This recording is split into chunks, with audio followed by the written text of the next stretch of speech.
it sounds like he wants to repent. Oh, the Lord's right. I was in the wrong. And then once that plague was taken away, he turned back to his selfish ways. It's like miracles. What do you mean? It's like miracles.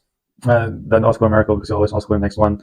Because miracles are unexplained events that takes place, and because it doesn't say if it's good or bad. We just like to correlate it with something good, but it's also something like these are actually terrible miracles taking place because it was God versus false gods.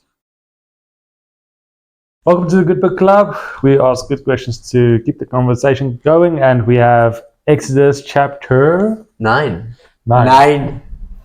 Necha. Okay. Necha. Before 10, after 8. Okay. I was 6 afraid of 7. Because 8, 9, 10. 7, 8, 9.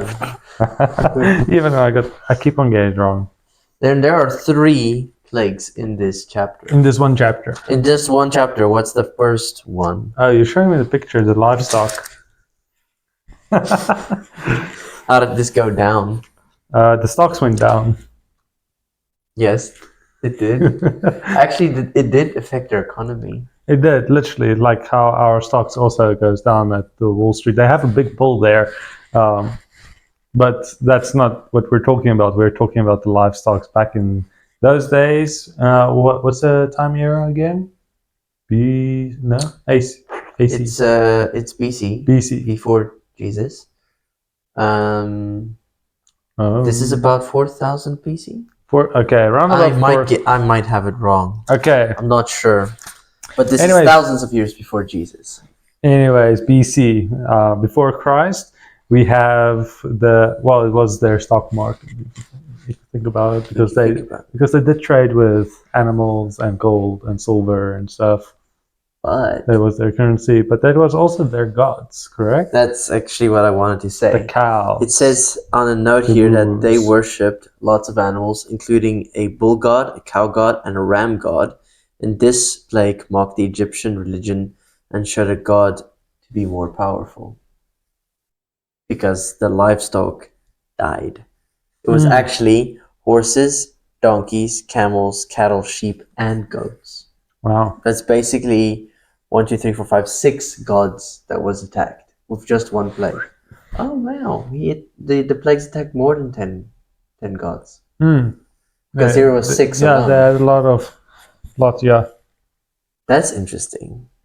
I don't know if you guys will catch this, but it's like meme coins going down. Meme coins? Yeah. What's that? Crypto. I don't understand crypto. But this is not about crypto. This is about Exodus. And cool thing, again, what happened from the 4th plague that was unique? The 4th plague, it was not unpredictable. It was... did you just say moo? No. I said no. Okay. I didn't say moo. But it was not Moses or Aaron that did it. It was God who did this one. Yeah. But from the 4th plague, the one of the flies, there was a distinction between Israel and Egypt that it didn't affect them. Okay. And this one of the livestock didn't affect the Israelites as well. Yeah, it didn't affect their animals. Okay. Which is cool because all their animals were dying and nothing happened to the Israelites or Hebrew cows. Same people. Hebrew cows, they were fine. Were cows Hebrew? I don't know how to answer that. Like, man. But he actually set a time to do this. I heard somewhere that apparently their gods couldn't manage time or control time, something like that. So when Pharaoh got to do with the Lord that could do things in time, it was an interesting, different, unique thing because it talked about the Lord. The Lord set a time and said, tomorrow the Lord will do this in the land. So he was able to determine what will happen in the future. And the other gods couldn't do that. Which shows God's power over time. Another cool thing. But if God speaks to you, then you're able to tell the time because God is the one doing the action. So therefore, if I tell you I'm going to, let's say, build a boat tomorrow, I will build a boat tomorrow. If you tell someone else I build a boat tomorrow.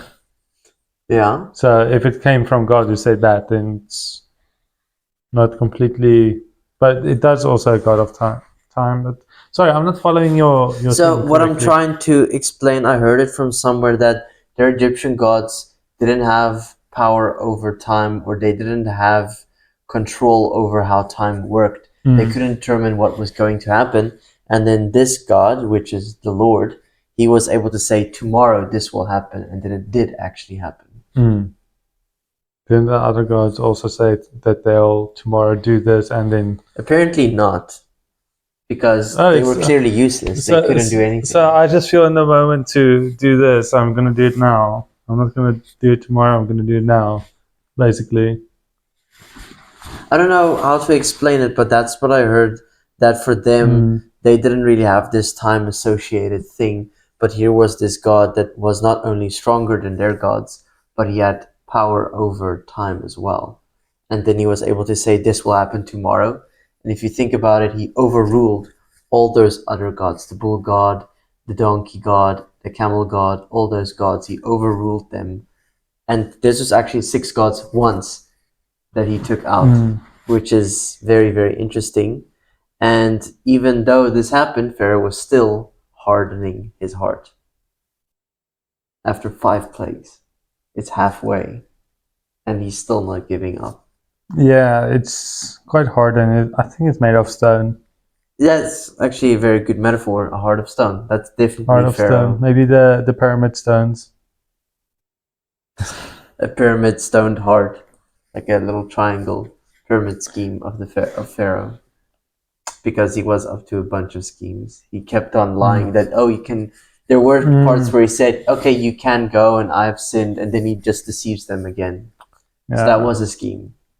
And he was the king of the pyramids, in a sense. But as we assume. But what was the next plague? We should not assume. The next plague was also to do with living things, which was the boils. You showed me a picture again. Okay, it's the boils. Just a warning: if you go Google monkeypox, you'll get an idea what the boils look like. But it's going to be explicit content, so I'm just giving a fair warning. Yeah. Okay. And this was the 6th one, and it was also unannounced. Ooh, I would like to share something. Someone mentioned that God, he gave. How do I say this? Okay, when God flooded the earth, he gave us a rainbow to say he'll never do it again. But he did not say he'll do the plagues again or show these plagues again. Because if you think about, there's a lot of mozzies, gnats out of season floating around, which should not be. And then also weather, I think that's the next one. Yes, actually, yeah. Yeah, the next one. And there's now apparently a new variation of monkeypox in Europe, from what I've heard. So is it maybe hidden signs that the plagues are slowly showing God is in the works in today's world? Likely. And that this kind of may be far-fetched, but maybe the time for God to come is getting very, very, very close. Definitely. But I can't put a context on my very, very, very, very, because it's God's timing. Might be another 100 years, but for him, 1,000 years is like a day. Or maybe longer, we don't know. It actually says so in the letter of Peter. 1,000 years is like a day for him. Now, and a day is like 1,000 years. So if he says, I'll be there in 2 days, it's like 2,000 years. 2,000 years or less. Well, something like that. Well, time works differently for him. Yeah, it works differently. We can't comprehend that because it's a godly thing. But I want to come back to this. They took soot from a furnace where they just tossed it in the presence of Pharaoh. They didn't say anything. So they just rocked up to his palace. They tossed it in the air, and then boils broke out on the people. On the people, and the animals. And it's always strange to me that they said the magicians could not stand before Moses because of the boils, and apparently that disqualified them to be able to do the magic arts because they were unclean. Sure. Now I understand why it said the magicians could not stand in front of Moses. I thought, well, everyone was affected, but this was especially a big deal because they were now unclean, and you would then imagine unfit for service. Wow. That's interesting because I think from the third plague, the gnats one, they couldn't duplicate what God did. Yeah. And then the fourth one, God made a distinction between his people and the Egyptians. And then from here, he disarmed them that they definitely couldn't do it again because they already couldn't duplicate the gnats one. And they couldn't duplicate the livestock one. And the flies. And no, they did duplicate. Did they duplicate the No, flies? they didn't. They did not. They didn't. They didn't duplicate the gnats, the flies, or the livestock, or the boils. At that point, they couldn't do it anymore, which again shows God's majestic, almighty power. And I believe that these magicians used demonic powers to do those things, so it showed power over Satan's demons, his fallen angels. Demons, Satan, devil, whatever you want to call it, were copycats, and therefore, because the ideas are never original. If you look at today's movies and stuff, inspiration is quite a lot from the Bible. That's so true. It's from the Bible, and yeah, it's quite interesting, and therefore that also shows that God has the upper hand. Like the time thing you tried to explain earlier, it shows that God is for business. If you get people who copies whatever you do in your business, the upper hand that you have is because you know what the next move is going to be. God knows what his next move is going to be. That demons and devil they don't know, and they can't make something stronger because they're not the originals. They're not the creator. That automatically makes God more almighty. The one who creates knows all the intricate design. Yes, that's absolutely true. And the next plague was, won't show you the picture this time. It was fireballs inside eyes. One of them. Yeah, it's actually not. He's serious. It says in the King James that there was fire within the ice that fell, but it was hail. But then apparently fireballs as well. Or it was so cold that it was burning, because you get that sensation as well. I would say that if we go scientific route, because if it was fire inside the ice balls, then it's like little ice lamps falling from the sky. Fireballs. Right. But it's like there's stars. The sky is falling. The sky is falling. That makes me think of Chicken Little. The sky is falling. Let's not digress to Chicken Little. You know what I found interesting about this passage after Moses talked to them? What? The servants told Pharaoh, "Didn't we have enough? Can't you see the land is ruined?" And some of them, it was either they said that, or, sorry, I got confused. Those that actually feared the word of the Lord, the Egyptians, they went to save their slaves and livestock before the hail came in. So at this point, some of the Egyptians were rethinking everything that they knew. Everything, their belief system was shattered. And then they started to fear when this God spoke that they actually respected what he said. And it's a bit of a spoiler, but later on when they move out of Egypt, then it says some of the Egyptians joined them who believed in God. And I think some of these people could have been part of that move, most likely, as they moved out of Egypt. Yes. So this was quite cool because they were already, some of them, questioning their beliefs of their gods and seeing that this God is almighty. That was an interesting thing for me. That's cool. Yeah, it's cool, right? Yeah. But this hail was so severe that it destroyed all the plants and the trees. And it was apparently as big as a fist. Whose fist? Not just an average size fist. Okay, average size fist of a teenager, baby, grown man. Grown man. I think it's grown man. And that took out everything. It was not just hail, there was also thunder and lightning, and there was not a storm like this or ever will be again. Wait, repeat that last sentence. The storm was so bad, there was never a storm like this before, or nor would there ever be a storm like that ever again. Where does it say it will never be again? So let me just make sure. It says here in verse 23, I'll read the whole part. Moses stretched out his staff toward the sky. The Lord sent thunder and hail, and lightning flashed down to the ground. So the Lord rained hail on the land of Egypt. Hail fell and lightning flashed back and forth. It was the worst storm in all the land of Egypt since it had become a nation.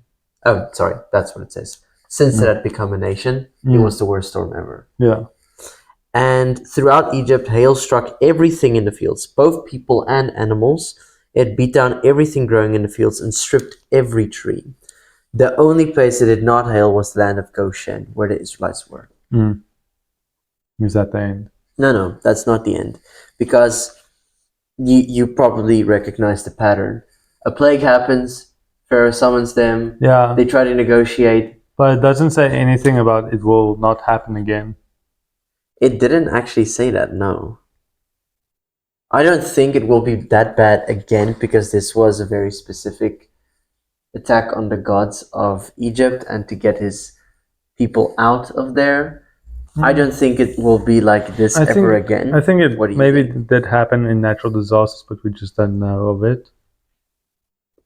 Do you think there was a similar storm You get intense natural disasters that had in this world, but for like that, if we go and draw the picture of lit up emitting light ice balls, I'm not quite sure, but for that size hail, yes, definitely. I've seen natural disasters with hail larger than a grown man's fist. wow, really? I haven't seen that kind of hail before. I've seen like that type of hail. Yeah, you get like these size. That's dangerous, hey? Yeah, they're It dangerous. could kill you like one shot. Yeah, on it the breaks head. your car. You what? It breaks your car. Your car. Car. Oh, car. I just C-A-R. heard call. Like, what's call? Car. I can imagine it breaks your car. It can totally smash window and dent your car. Dent your drastically. house. Ooh. Yeah. Okay. Okay. But we're digressing a little bit. So he asked that they take away the plague like Pharaoh did every single time. Yeah. And interesting enough, in verse 27, Pharaoh is speaking, "The Lord is in the right, and I and my people are in the wrong. Pray to the Lord, for we have had enough thunder and hail. I will let you go. You don't have to stay any longer." And then Moses did pray on behalf of Pharaoh, and the hail stopped, all those wonderful things. But Pharaoh still turned to his selfish ways, and he did not let the people go. And this was him actually lying really, really intensely. I will not let my people go. Because he was saying, he sounded repentant. Sorry, I will not let your people go. If he was truthful, he would have said that I will not let your people go. But this sounded like he was almost willing to let them go. And what I hate about this is the fact that it sounds like he wants to repent. Oh, the Lord's right. I was in the wrong. And then once that plague was taken away, he turned back to his selfish ways. It's like miracles. What do you mean? It's like miracles. Don't ask for a miracle because you'll always ask for the next one. Because miracles are unexplained events that take place, and because it doesn't say if it's good or bad, we just like to correlate it with something good, but it's also like these are actually terrible miracles taking place because it was God versus false gods, and because he acted like, okay, please take these away. God took them away, and it's like suddenly, okay, it's okay now. And that's very interesting because then he thinks, oh, okay, it's gonna be fine. But Pharaoh is not thinking of the consequences. Every time he does this, his land just keeps on getting more and more and more ruined. And this was already which plague? This was number. And this was 7. Oh, shame. What? All Joseph's artwork is in the ruins. Literally, Joseph worked hard to make the land fruitful, and it's just not that anymore. Yeah. In this time, I'm pretty sure Egypt recovered by now. Yeah. I always found it interesting. How did the Egyptians recover after the 10 plagues? I wonder if there's a documentary about that. No idea, but they were with the Israelites. Say again? They were with the Israelites. I think they were fine as well. What do you mean? The Egyptians. Some of them traveled with the Yes, Israelites to I'm the land talking of about those Canaan. Egyptians. Oh, right. Okay, well, that makes sense. But you're talking about Egyptians. Yes, those that stayed behind, that didn't go anywhere, how did they recover? Don't know. I honestly don't know. But that is chapter 9. Thanks for watching, and we'll see you in chapter 10.